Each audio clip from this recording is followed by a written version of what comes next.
Dans ce petit village de Haute-Marne, de curieux visiteurs inspectent tous les recoins. Chaque maison ancienne est prise en photo par ces deux étudiants.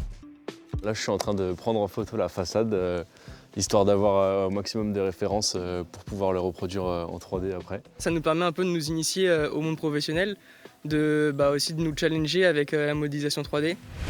Une reconstitution en 3D qui pourrait ressembler à celle-ci, réalisée pour l'abbaye de Clarté-Dieu en Indre-et-Loire.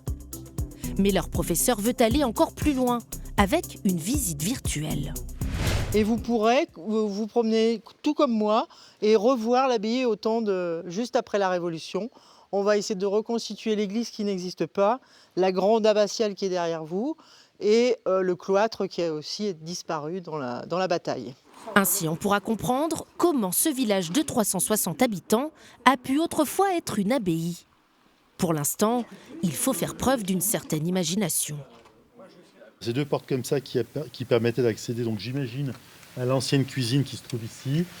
Ce jardin, par exemple, était au cœur de l'établissement. Nous sommes sur l'emplacement du cloître. Voilà. Donc en fait, toutes ces maisons qui sont autour de cet emplacement encadraient ce fameux cloître, dont malheureusement il ne reste pas grand-chose.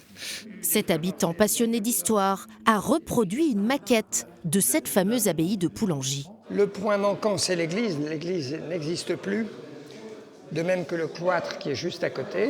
Vous avez toutes les maisons qui sont ici autour des deux cours, qui sont toujours là aujourd'hui et qui sont habitées maintenant par des particuliers, évidemment. Une modélisation en 3D permettra de faire connaître à tous cette histoire riche et pourtant méconnue, même des habitants. On ne connaissait pas, on disait c'était l'abbaye. Oui, l'abbaye, il reste le porche aujourd'hui.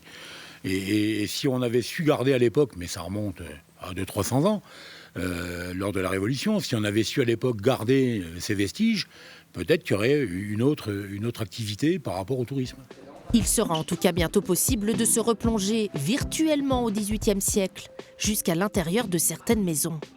Cette reconstitution devrait être terminée au mois de juin.